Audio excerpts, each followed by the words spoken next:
All right, so I want to take you on a journey today. It's a journey of life.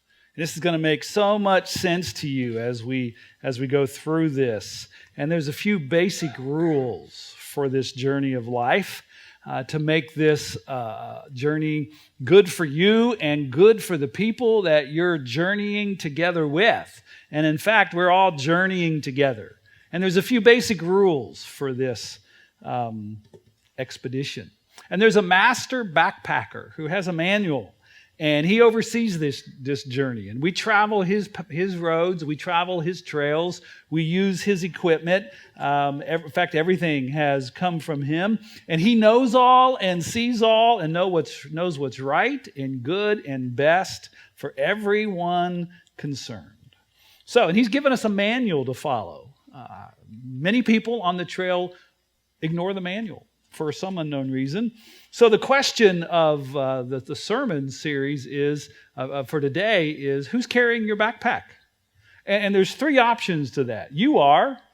Number two, nobody is. Number three, you and somebody else are as you're sharing it together.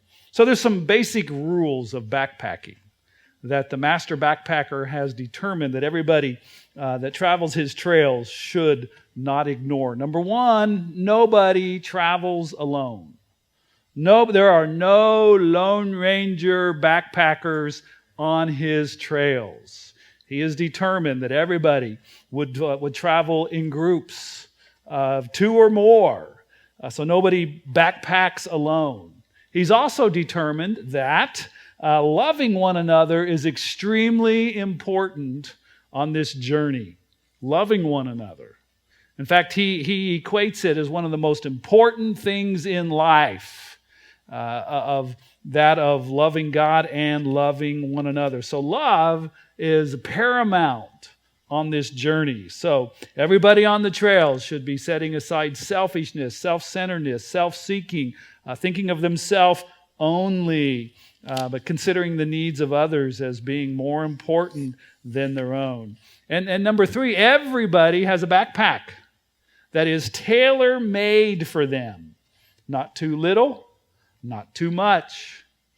Everybody has a backpack. Infants do not have a backpack. They're in somebody's backpack. All right? So maybe you're carrying the infant is being carried in one of the front pouches that are available nowadays, or all the different ways. But infants do not have backpacks. They are in the backpack. But at some point in life, small children are given backpacks by the master backpacker. And he fully expects them, age appropriate, to begin carrying their backpack. Of course, that's all determined by the ones that are raising them, whether those small children are going to be carrying too little, too much, or carrying anything at all.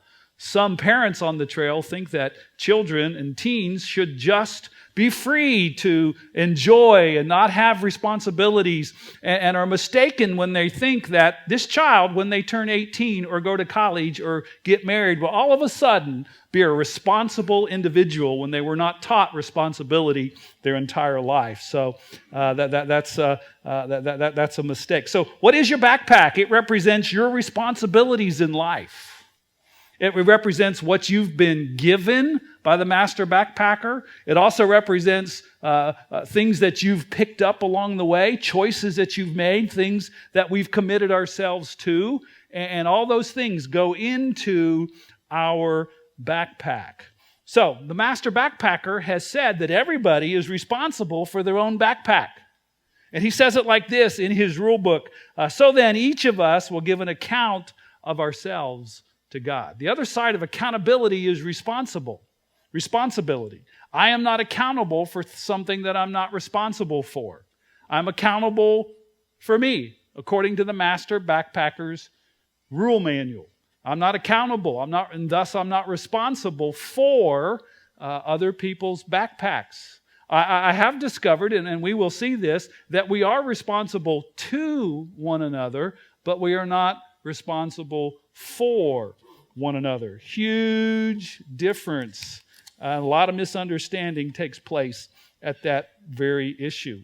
Number 5, everybody must carry their own backpack. Everybody's got to carry their own backpack. That's what the master backpacker says in his manual. Everybody must carry their own backpack. And Galatians 6:5 of his manual says, for each one should carry their own load. Everybody's got to carry their own load. So in other words, if you just think of the implications of that, I shouldn't expect anybody else to carry my load. I shouldn't expect anybody else to carry my backpack. What's in my backpack? Because that backpack was tailor-made for me. It was the right amount of weight, the right amount of responsibilities for the right amount of time that I've been given in life. It's tailor-made. And I should not expect anybody else to be carrying my own load. So some of the things that are in the backpack are our responsibilities, our emotions. This is where a lot of people start getting some things mixed up and try to carry other people's backpacks or portions of it, or expect other people to carry it for them. If you've ever heard somebody say, you make me so angry, you've just made them carry your emotions, at least the emotion of anger. Instead of owning the anger that is inside, we place it on somebody else and say, you make me angry. Well, the truth is, if we sort that out, we don't have time to sort all this out, they might have done something that made it easier for us to respond in anger, but the truth is, they didn't make us angry. We chose to get angry in that situation. That's part of owning and carrying our own backpack. So it's emotions. It's our happiness. It's our happiness. What a lot of people don't realize is that their happiness is their responsibility. Our happiness is not anybody else's responsibility. Just think of the pressure that we put on people around us. If our happiness is dependent upon their behavior, we've just put our backpack on them and said, here, carry not only your own backpack, but carry mine for a while too, because if you don't carry my backpack, I'm not going to be happy. I'm not going to be happy. And that's also one of the places in life that this whole backpacking thing gets really confused. But it's really important that we begin to understand. It's also our choices and our behaviors. I am accountable, as we all are, on the trail of life for our own choices, our own behaviors. We can't put it off on anybody else and just say, well, I did this because you did that. No, we're responsible for our own choices and our own behaviors. Okay, so we said that everybody's got to carry their own backpack, and the master's manual says for each one should carry their own load. There is an exception to rule number 4. And the exception to rule number 4 is this. You could word it a lot of different ways, but it's extenuating circumstances. Because in his manual, very close to the place that says each one should carry their own load, it says this in Galatians 6:2, carry each other's burdens, and in this way you will fulfill the law of Christ. The law of Christ referring to that law of love. And the difference is in the wording between the load of 6:5 and the word burden in 6:2. One is the daily responsibilities of life that everybody is supposed to carry for themselves. And the other is the overwhelming circumstances of life that can happen because of crisis. Because of, how else could you say it other than extenuating circumstances? The unusual that happens that is beyond the normal load that we are meant to, out of the law of Christ, out of that law of love, to help one another carry. So the only exception to rule number 4 or 5 is extenuating circumstances. So, and the master backpacker has also said there's consequences for not obeying the rules. There's consequences. And he says it like this: if someone does not carry their own backpack, they're not allowed to eat on the days they don't carry their backpack. Now remember, the master backpacker is personified as love itself. And the master backpacker wants us to love one another. And the master backpacker says this in 2 Thessalonians chapter 3, verse 10 of his manual, the one who is unwilling to work shall not eat. The one who is unwilling to work shall not eat. This is somebody who is able but not willing. They're able to carry their own backpack. This is not an inability. This is not somebody who along the road of life broke their ankle and now they're on crutches or in a wheelchair or has a boot on or whatever and is not able to carry their backpack or the full weight of their backpack. Then, the responsibility born out of love says that we should come alongside that person and help them with their backpack. Some people falsely assume that this is unloving. But the master backpacker said, well, it's tough love. It's tough love. If somebody does not work, they shall not eat. Now, I've added another one since I did the notes that are coming up on your screen. And this is this. Pay more attention to your own backpack than that of others.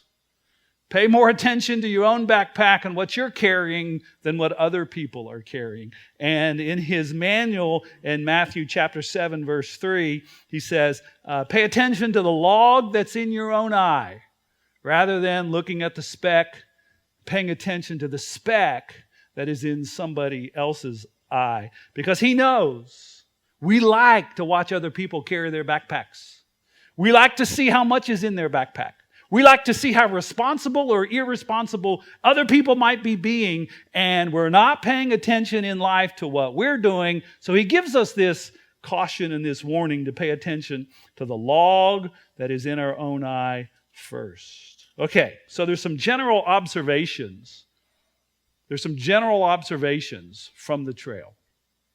So if we could pull that up on the screen there. There are always somebody who doesn't want to carry their own backpack. There's always somebody who, along the way, starts going, I'm so tired.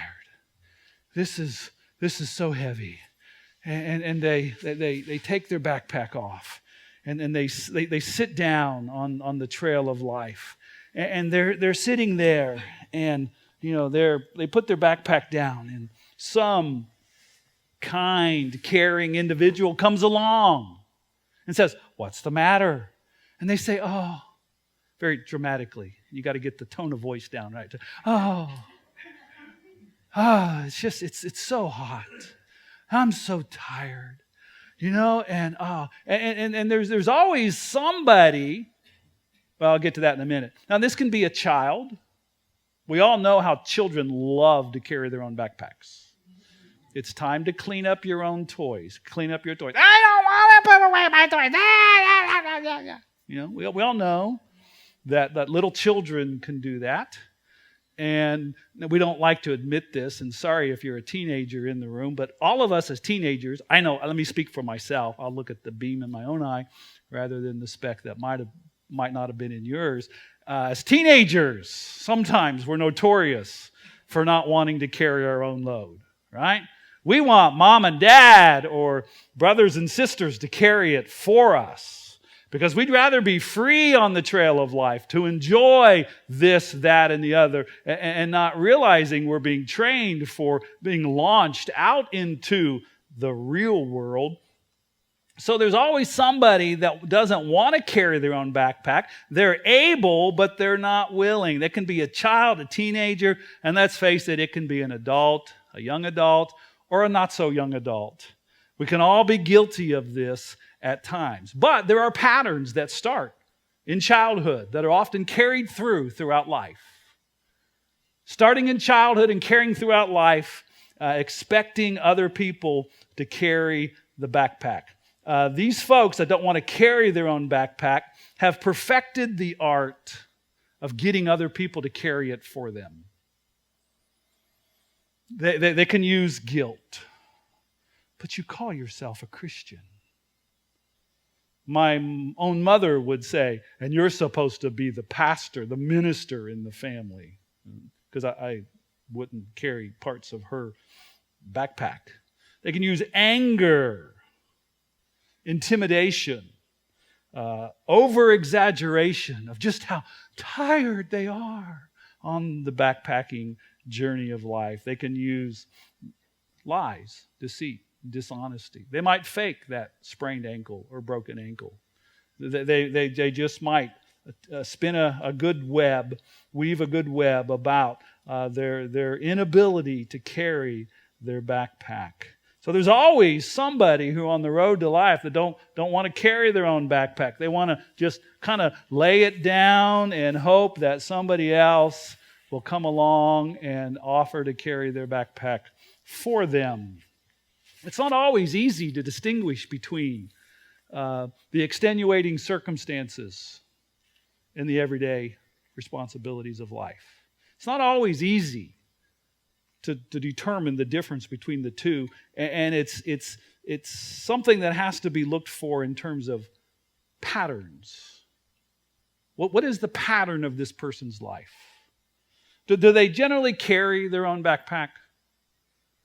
Do I know them to be a responsible individual?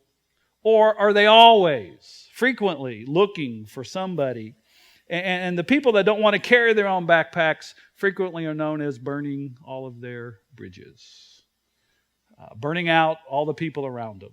They get kicked out of one house to another. They've borrowed money that they've never paid back. So they've just burned all their bridges. And there's 1,000 ways we could illustrate it. And believe me, we don't have time to go into all the different ways that can happen. So not only is there always somebody who doesn't want to carry their backpack, there is always some loving, kind, caring person who is more than willing to help other people carry their backpack. Because the motive on the trail is loving one another. And they want to be seen as loving. They want to be seen as caring. So they're more than willing. And they often lack discernment, but they're more than willing to pick up other people's backpacks. So when they're walking along the trail of life and they see the person sitting along the side of the trail who's not carrying their own backpack, instead of being wise and asking some important questions, at least in their own mind, they're willing to say, "Oh, let me carry your backpack for you." So they'll pick up the backpack, and they're in their mind thinking, this will only be for 10 or 15 minutes, maybe an hour. And so they pick up the backpack and it makes them feel good. And it makes, and they're thinking, other people are noticing how kind and caring I am. And boy, other people are saying, wow, that's pretty awesome of you to help them to carry their backpack. But there are other people out on the trail that are saying, you just got suckered in. So anyway, there's some debate about all of this. But so they'll pick up now they've got another backpack. Now they got another backpack. And as they're walking along, guess who they come across? The next person who's not carrying their backpack. And because it makes them feel so good to carry backpacks, they pick up another backpack. And now they've got 3 backpacks. And before they know it, they can have 4 or 5 backpacks. And then they're beginning to get a little resentful because these people are not coming back to them like they hoped and like they expected. That would come back to them and say, hey, can I have my backpack back? Back. Try to say that 3 times real fast. Can I have my backpack back? Can I? And they feel guilty to go to that person and say, hey, here's your backpack. Take it back. No, I'm still tired. I can't, but can you just carry it a little bit longer? And then there's some real resentment that begins to come in. And then, they're walking along and they're muttering in their mind. They're just, I'll never carry anybody else's backpack ever again. And they walk along and they find the next person sitting there. And this person is bold enough to say, hey, will you carry my backpack for me? And you know what they do? Because they feel so guilty if they say no. They pick up the backpack. And they're hoping, in their mind, they're saying, I hope nobody ever asks me again to carry another backpack. They want everybody else to take responsibility for the fact that they carry backpacks.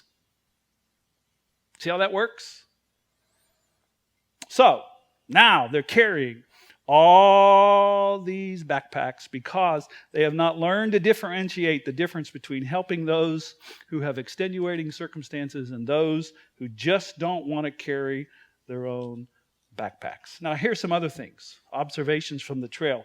Mr. or Miss Irresponsibility, irresponsible as I call them, can spot a Miss or Mr. Helpful a mile away. They can smell it in the air. They can see them coming. And one of the reasons why they can see them coming is because how many backpacks are they carrying? They're carrying a lot. And so they already know. And believe me, they know. This is not accidental. This is intentional. This is intentional. And they will spot Mr. or Miss Responsible a mile away, and they'll say, oh, I can get them. I can get them to carry my backpack. So they can spot them a mile away. So Mr. or Miss Helpful, who does not understand or implement the master backpacker's rules, will end up carrying a lot of backpacks for a lot of people and will probably marry Mr. or Miss Irresponsible. It's not always Mr. or Miss Helpful's fault that they learn these patterns.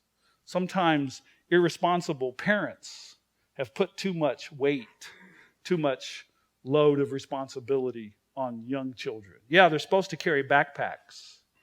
But if somebody's 8 years old and is having to babysit their younger brothers and sisters because mom and dad are drug addicts, alcoholics, or just plain irresponsible, they've picked up that load.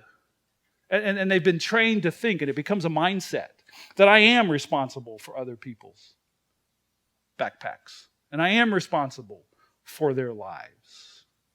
And it's sometimes hard for that to be sorted out. It can be learned. Life can get better for them. So I think I've said this, but let me say it again. Mr. or Miss Helpful wrongly assumes that they will only be carrying another backpack for a short period of time, which hardly ever is the case, unless Mr. or Miss Irresponsible gets into recovery or gets into counseling or gets into relationships where somebody starts saying, if you don't work, you don't eat. I'm not going to carry your backpack for you. And so what they're forced to do is to begin to carry their own backpack. So, here's another observation from the trail. You can't make another adult carry their backpack, so don't try. And I would add, even if you're married to them. Even if you're married to them. Being married does not give you the right to demand somebody else to carry their own backpack. In fact, you married them in part because you liked carrying people's backpacks. And it got so heavy that you decided to change the rules of the relationship later on in life because you didn't want to carry backpacks anymore. And you're saying, here, carry your backpack.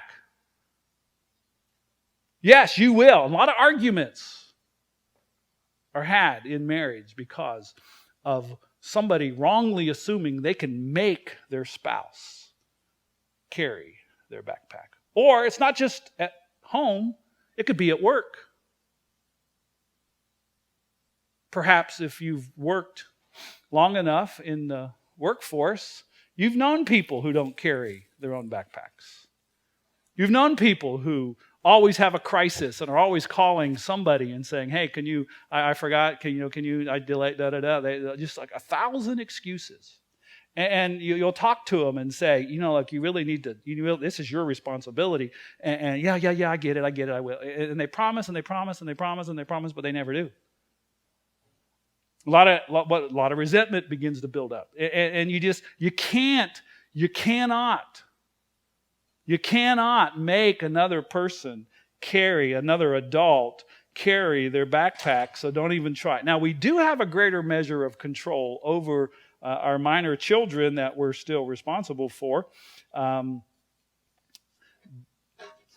But this is what you can do.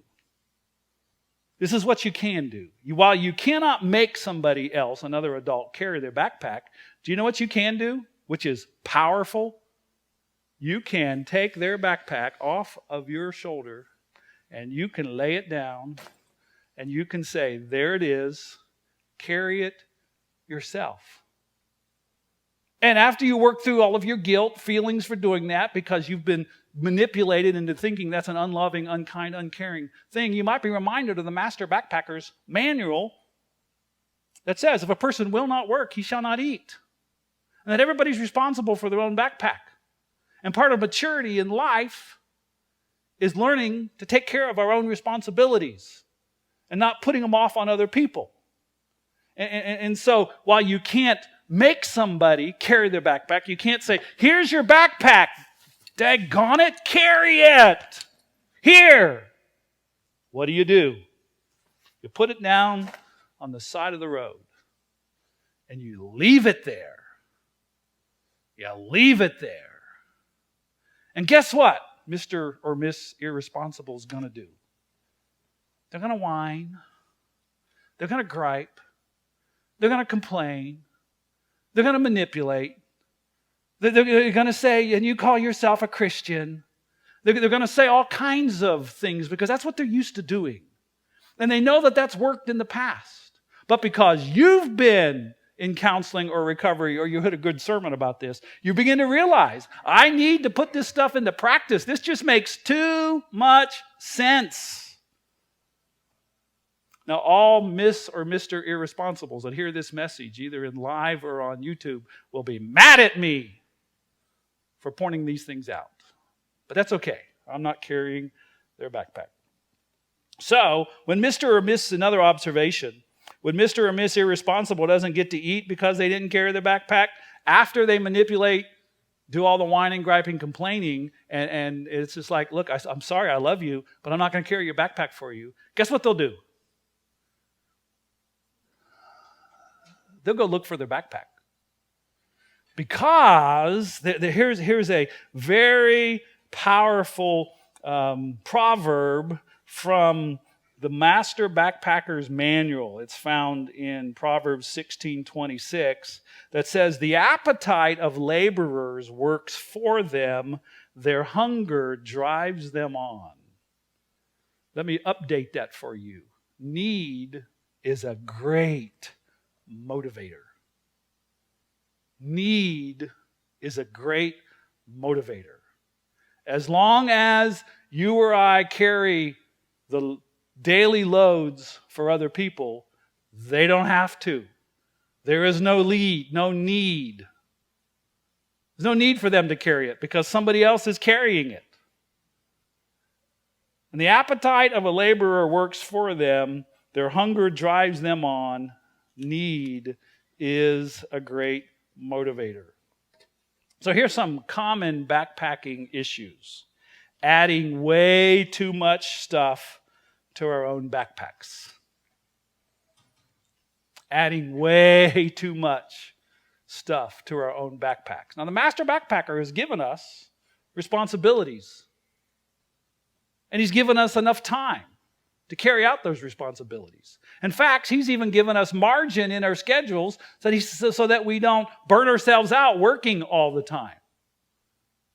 And he has said things like, take care of yourselves. Guard your heart, for out of it flow the issues of life. And in the earliest editions of his manuals, he even said, take 1 day off a week. Take 1 day off a week. Don't pack your schedule so full that your 168 hours minus sleep are endlessly filled with responsibilities. He says that's unwise.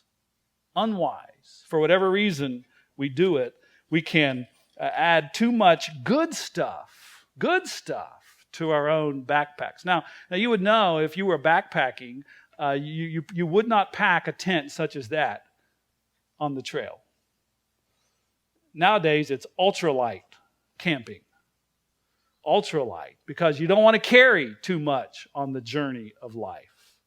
I've got a good friend who just retired, and one of his bucket list things was to hike the Appalachian Trail from start to finish. So in March, he's starting in northern Georgia. and he's going to travel up to Maine. On average, it takes 6 to 7 months. He hiked for a week 10 years ago, and he says the equipment is all different now. I'm having to buy all new equipment because it's the ultralight equipment. Because you want to travel light. You want to travel light. You would not put a big, heavy tent like that. In fact, you wouldn't put a chair like this in your backpack either.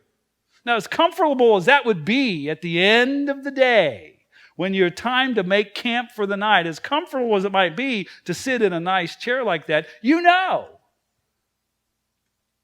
that would be foolish to try to carry that on the journey of life. Because backpacking is not just a quick overnight. Backpacking is for life. And everything that we put in our backpack, guess what it costs? Money. And we spend so much putting good stuff in our backpacks that we can't afford to fill in the blank. And not only that, we use the mighty credit card to finance a lifestyle that is beyond our ability because we're borrowing from the future, thinking I'll always have the same earning power I have now, and I can pay that debt. I can manage that. But when we get into that mindset, guess what we do? We pull out another card. We pull out another card. And we pull out another card. Well, not everybody does that. One of the future messages I'm going to share with you is too much month left at the end of your money. Another one is too much day left at the end of your energy. Because all this begins to drain us. And when the chair breaks along the path, we got to think, well, I need a better one. I need a more expensive one. And the money just keeps going. Because everything we buy, we either have to repair, maintain, or replace. At least that's the mindset that American backpackers seem to be in. So it creates other problems like exhaustion. Exhaustion. No time to help someone with their extenuating circumstance. I just don't have time. I don't have time. No time for volunteering. No time for all those things, because all those things I've said cost us money and they drain us financially. So there's another observation from the trail of life. Adding way too much good stuff to our children's backpacks. I remember sitting at the baseball field, North Newark, years ago. My oldest son was there, and I was talking. I don't remember who it was, but their son was also there on the team, and I knew them, and they were talking, and they had to leave that practice to get their son to soccer practice. 2 teams simultaneously in life. Have you ever stopped to think how insane that can be? Families don't eat meals together. They eat at different shifts in front of the TV, this person there. If they're at home, they're in different. And one of the most important things, statistically, studies reveal this, to the health of our children is eating like 4 out of 7 meals with them every week together, without TV, without screens. No screen time at the dinner table. We're actually going to interact. We're actually going to ask each other, how was your day? Tell me about your day. Talk to me. Wow. So we add too much good stuff to our children's backpacks. We tend to think that they're all going to become an Olympic star and make millions of dollars. So we get them in sports from the time that they're this big to that big, and we neglect more important training for them. Is that not true? So here's some practical applications. I shared a message like this about 3 or 4 years ago at the Granville campus, and I shared some. These are real, true to life, and it actually hit home for some people because I've been there. I've been on staff there for 24 years. LinkedIn just reminded me that I celebrated a 24-year anniversary on staff there. At Spring Hills Grand, which I still am. We're an extension ministry. So anyway, so here it was. So my office used to be in another part of the building, and I would not frequently, but occasionally, more than once, got this request because of where my office was located. Pastor, would you unlock room 228 for me? This is an adult. This is a parent, because we have a school in our that shares our building. So, Pastor, this is a parent. Pastor, would you unlock room 228 for me? Because my daughter, my son, left their math book, history book, science book, whatever, book here today, and they need it to do their homework. And I would always say, sure. And I would always go up and unlock 228 and then lock it back when they got the book and go. But I would always have this conversation in my mind. My dad never would have done that. My dad would have looked at me and said, I guess you need to remember to bring that book home tomorrow. Because I'm not going to carry your backpack for you, son. Because you're going to learn to carry it now in life, or you're going to have some big-time problems later on out in the real world. But I just realized that was probably never the time to have that conversation, so I saved it for a message. And then after I did that, our custodial staff came to me and said, Pastor Jeff, I get those requests all the time. I have parents that came to me and said, I was one of those parents.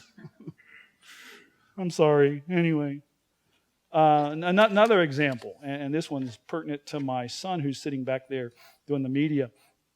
He left his work boots in my office on a Wednesday night, and I'm leaving. It was late. He had come in and changed clothes and taken a shower because he used to have a lawn mowing service, and he was there at the youth ministry they call Amplify on Wednesday nights, and he did sound there in that. So he would take a shower, he'd get cleaned up, get all that dust and grass off of him, and put on clean clothes.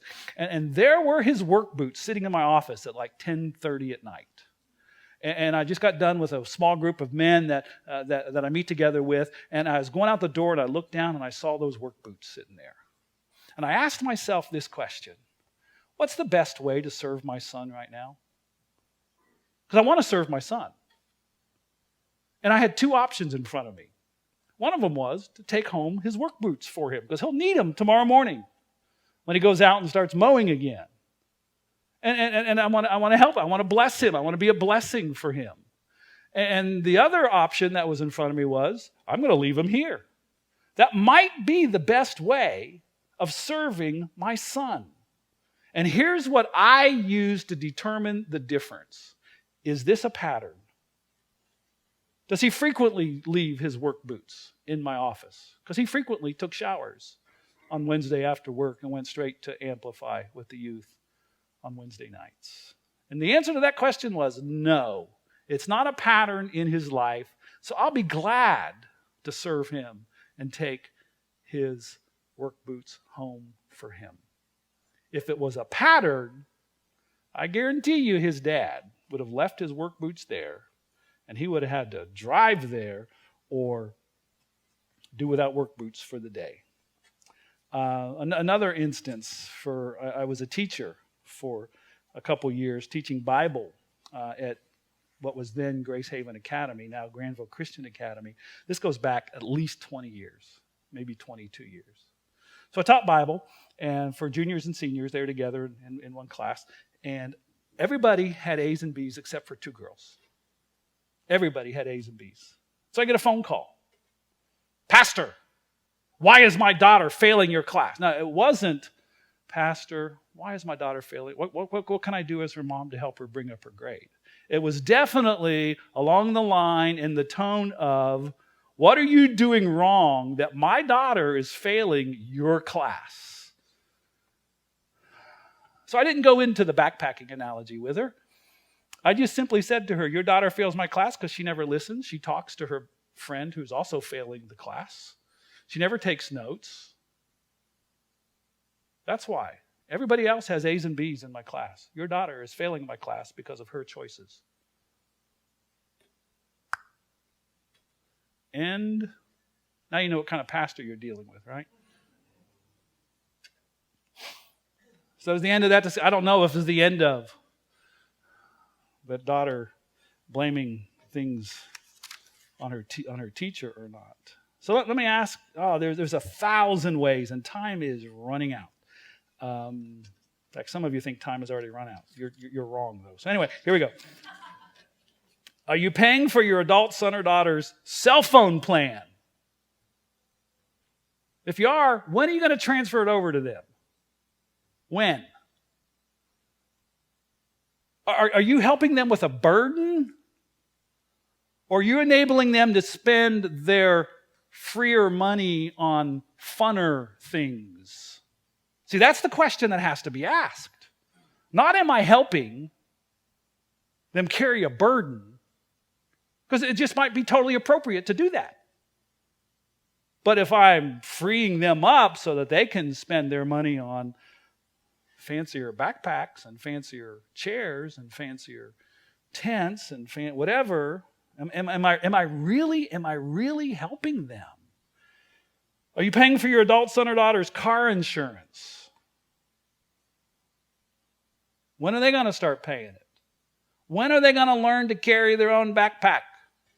Now, chances are, if you're paying for either of those two things, you're also paying for a lot of other things, because these things don't come in individual packages. They always come multi-package things. So, let me ask you this. Are you unconsciously or intentionally trying to manage somebody else's emotions? Seeking to make them happy? Because you don't like it when they're unhappy. You don't like it when they're mad, because their anger makes you feel so uncomfortable. So you try to do things to make them not be angry. And you try to do things, but it's so frustrating. And in fact, it frustrates the other person for you to try to manage their emotions. And more of the very thing you don't want comes out.